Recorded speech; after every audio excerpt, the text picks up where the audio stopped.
Load shedding. Hi everyone, welcome back to my channel. I hope you guys are doing well. Today I'm going to be talking to you guys about nails and everything you need to know about doing your nails at home. Now, I did get quite a bit of questions after I did this set because it's so pretty. This color and this Aurora Chrome is just chef's kiss, right? So I am basically going to talk you guys through a basic gel polish manicure and a gel X polish or gel X method nail set.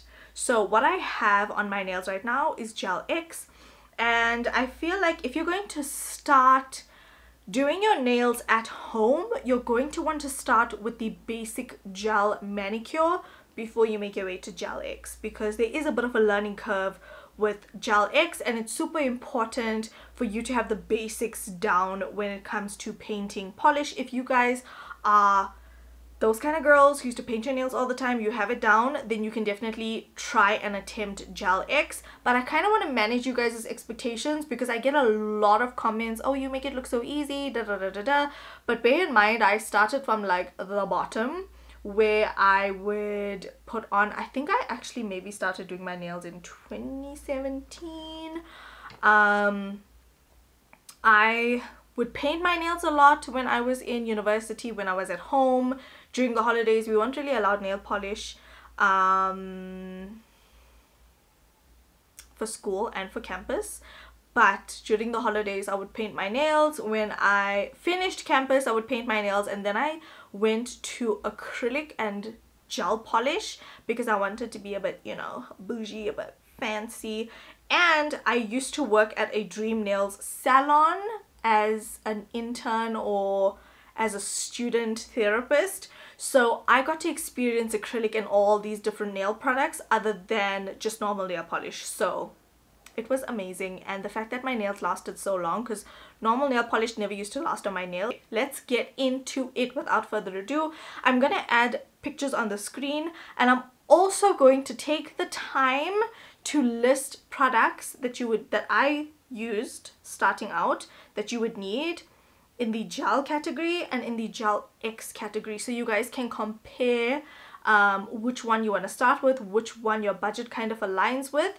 And I'm not going to give you guys budgets and costing and prices because you might be able to find things that I'm showing you online via Planet Nails, via Professional Nail and Beauty Supply, via Mascara online. You guys might be able to find it cheaper at your local China mall, little kiosk in the mall type of vibe. Because when I first started, I saw this little auntie's shop at a mall, and it was Meadowdale Mall. I'm an East End girly. It was Meadowdale Mall, and there's a shop there.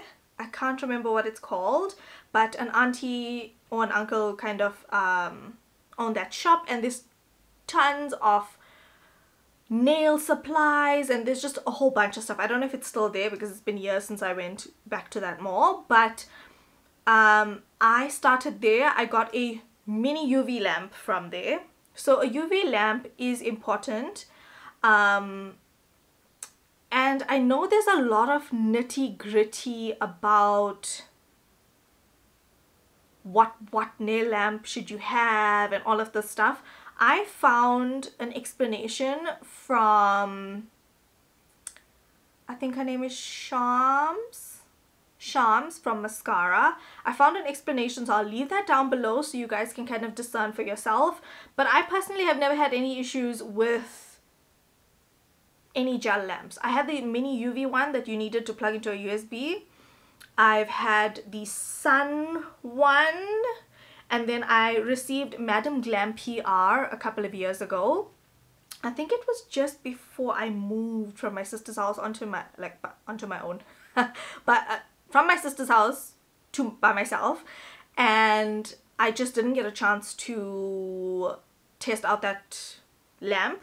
but I'm currently using it now. I just had to get an adapter because they don't have South African adapters. It was a US product, so there's US adapters. But if you can find it locally and if you guys can invest, by all means do so. Now, I do want to manage your expectations and say to you guys that starting your nails is not easy. It takes a lot of time. I mean, to soak off and do a full set is a lot. I think I started yesterday at around... I started soaking off maybe at 10 to 1. I managed to fully finish this nail, put these tips on, and I think I managed to get builder gel, like a layer of builder gel on these nails. Actually, I don't even think I got to put builder gel on these nails, but I managed to get all these tips on, and then it was load shedding. So it does take a while, and the soak off process should not be rushed because you don't want to damage your natural nail. Doing your nails at home is for saving money, for protecting your natural nails. You don't want to end up worse off by damaging your nails and rushing the process. So it does take a bit of time to do your nails. I think in total, so altogether you should be expecting to spend, especially if you're doing the gel X method, be expected to spend like a little extra on it. But a normal gel polish doesn't have that many steps, so you won't have that much of time needed to do your nails. Does that make sense? So yeah, gel polish is quicker on your natural nails versus gel X, you know? Let's just get into it. When it comes to gel polish, you need, I would say you need 2 nail files. Okay, let's talk about nail prep. You need a cuticle pusher. You can do this with an orange stick. You can gently push back your cuticles with your nails if you're really in a pickle, but the closer you can get and the more precise you can get, the better it is. You're less likely to injure your cuticles. You can get a cuticle nipper. You obviously need a nail clipper as well, and then you need files. So you would need a buffing block. This helps take out any shine off your nail. And you also might need a 180-100 grit nail file. This is for helping smooth over product. You might not need this so much on natural nails, but you might need to use the 180 grit to create some texture on your natural nails so that the product sticks. Then you would need a primer. Now when it comes to gel is like so low maintenance when it comes to steps. So once you push back your cuticles, you know, if you clip your hangnails and all of that stuff, you can do that. And, you know, maybe shorten your nails, buff, file, prep that nail really well. You're going to add a primer. Your primer is going to dehydrate your nail and create a nice base for you to put your base layer of gel on. Now, a base layer can consist of a basic base gel. There's lots of base layer gels. If you have brittle nails, you might want to invest in a builder gel or a rubber base to just help strengthen that natural nail. And then you put your color on top, and then you also need to have a top coat. So it's very important to have those things in your gel kit. When it comes to expanding your color selection, you don't need 20 gel polishes all at once, okay? Think about what's trending right now, what you like. Do you like a nude? Okay, get a nude. Do you like a bright color? Get a bright color. Maybe get 2 to 5 or 2 to 3 or 5 if you can manage the budget gel polishes to start off with. And if you can, you add one every month or you add one every season. I don't buy nail polishes or gel polishes rather regularly. I wait for sales. So around Black Friday, I would buy my gel polishes because I prefer the higher end gel polishes. But that's just my preference because I've been doing my own nails and I was doing my sister's nails for so many years. So when you see how the cheaper gel polishes work and wear on a client versus how a higher end gel lasts and all of that stuff, you kind of tend to want to experiment. And then one day I was shopping a mascara sale, and then next thing I knew, I was just obsessed with mascara gel polishes. So it's just about your preference. But I would say I just did a red set with Cosmo polishes. You remember my red Christmas set? I'll leave a picture on the screen. I did it with Cosmo polishes. You know what the price of that polish is? Definitely under 100 rand, I believe. The last time I checked, it was under 100 rand. Okay, I actually stand corrected. Cosmo polish bottles and Planet Nail polish bottles are very similar. This was a Planet Nails polish and it costs 90 bucks, you guys. What can you get for 90 rand these days?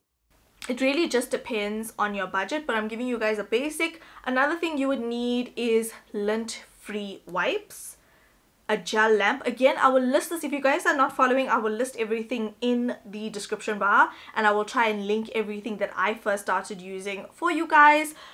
And also, if you guys click on a link and it is a store or whatever the case is, if you can walk into a store, right, and buy it in store or find a better price for it, then by all means find a better price for it. You don't have to buy everything I'm showing you guys. You just need a general idea of what I'm showing you, right? Right, okay. So let's get into the Gel X method. Now this method is for extensions. These are full cover, they are soft gel full cover tips, and basically this is like an extension. It's basically extensions. The difference between this and like an acrylic application, if you were getting one, sometimes people use foams, they use tips. This is a full cover tip. So it is kind of minimizing the guesswork of trying to blend a half tip and all of that. It's quite easy. Most of the work is done for you. I bought this almond shape from Mascara. There is tons of other places which I will link down below, like Mad's Nail and Beauty Supply, that has tips that are a bit more affordable. So you guys can definitely go the affordable route even with Gel X. It will be a little bit more pricey than a basic gel manicure, but you can save where you need to, right? So with this set, right, when I looked into going this route, I had a look at the website, and one thing that Sham's mentioned in her video, which is the TikTok I will link down below, about what sort of lamp you should be curing your products with. Now, normal gel polishes don't have a lot of information on the boxes or bottles itself, so you don't really know what lamp you should be you know, curing with, but they always say that you need to go with the manufacturer's recommendations for a gel lamp. So if you can find those, go with those. But if you can find a basic gel lamp, it's worked for me in the past. That mini one, I'll leave it on the screen here. There's a mini one, really tiny one. It only fits 4 of your fingers at a time, and then you cure the thumb separately. That worked just perfectly for me. So when it comes to Gel X, like I was saying, I looked at the website and I looked at what were their recommendations. So I saw that it is best used with the XXX or the dehydrator, and then the triple bond from Mascara, and then you use a Supreme nail foundation to bond the mascara tip to your nail. So that's exactly what I did. I bought the dehydrator, I bought the XXX bond, or the triple bond, whatever it's called, I don't know, 3XV bond, triple bond. I'm mixing up the name, but I'll leave everything in the description bar. And then I bought the full cover tips. And I won't lie, there was a big learning curve for me. I also bought a mascara mini lamp for the little curing process, and it was quite good to work with. I just had to position myself properly, but I eventually upgraded to a gooseneck lamp. You kind of clip it onto a table and you flash cure. So flash curing is super important when you are doing your tips. You also still need a bigger lamp, because that small little tiny lamp is not powerful enough to cure your entire set of nails. So when it comes to Gel X, you need two lamps, a flash curing lamp and a bigger lamp to cure the product throughout. Okay. Then obviously the rest of your situation is the same as a gel polish. You can use your builder gel. So basically, essentially, you just need a builder gel to fuse your full cover tip to your nail. And you can go in, which is what I do. I go in and I kind of give the Gel X tips a bit of a stronger feel, or like an acrylic feel, and I add 2 layers of builder gel over, and then I buff it so that everything is nice and smooth. And even if you went along the cuticle and you made a little oopsie, or you know, you kind of had to file extra around the cuticle to make sure it was super smooth, your builder gel fixes all of that. So if you guys are confused, you can watch my previous videos, and I will link those videos down below as well, where I show you guys detailed steps on how to apply your full cover tips. And I think I do have some gel nail application videos as well. So like I said, everything else for your Gel X will be the same. Your nail polish, or your gel polish rather, you can go in with a rubber base if you just want like a plain kind of base and you want to put nail art over it. And yeah, other than that, the other things that you would need, you always need a base coat. Good base coat, guys. You need a good base coat that is going to not chip on you, peel on you, and all of that nitty-gritty stuff. And then a more affordable alternative to the Supreme Nail Foundation would be Lastic from Planet Nails. You would then also need lint-free wipes. You would need a brush as well to kind of cleanse the nail. And then last but not least, you also need a cleanser or gel wipe solution. That is super important, especially if your gel polish has a sticky layer on top. It's called an inhibition layer. If it has that on top, it's very important to have a gel wipe solution. If your gel polish has a sticky layer on top, some top coats also have sticky layers, so once you cure it fully, it will have a sticky layer on top, so you'll need to wipe that. You also need to cleanse the nail in between prepping your cuticles and all of that stuff. So it's very important to have lint-free wipes. It creates less dust and nitty-gritty that goes on. And of course you need acetone, because you need to remove your product at some point. Acetone will help for that. You can also use it to dehydrate the nail. And I think that's about it. I think I pretty much covered everything from what you need in a gel polish application to what you need in a Gel X application. And yeah, you guys, I would highly recommend you start small. And I say this because sometimes you don't realize how difficult it might be to find time to do your nails, to actually do your nails, to do your non-dominant hand. The non-dominant hand is a struggle. So you might want to start off small, because if you do eventually decide, you know what, I'm gonna go back to my nail tech because this is just too much work and I'd rather pay for it than do it myself. So if you decide that, you know what, I want to go back to my nail tech, I don't want to do my nails anymore, you know you haven't wasted so much of money. But if you are dedicated and you have the budget, definitely splurge. So I also really wanted to touch on the e-files. Now I've been through 3 e-files. My third one I've had for years and it's lasting and it's amazing. This e-file on the screen is quite affordable. It was actually quite cheap, but it did not last. So do invest in an electric nail file. Secondly, there is a learning curve, so just please be careful when you are working with an e-file, because I have grated my poor cuticles too many times. So one thing that I would definitely recommend investing in is an e-file if you are going to be doing your nails at home. That is it for this video. I really hope you guys have enjoyed. I hope I gave you a few more things to think about before you decide to go on your own DIY nail journey. Don't forget to slay all day, every day with and without makeup, and I'll talk to you guys in the next one. Bye-bye!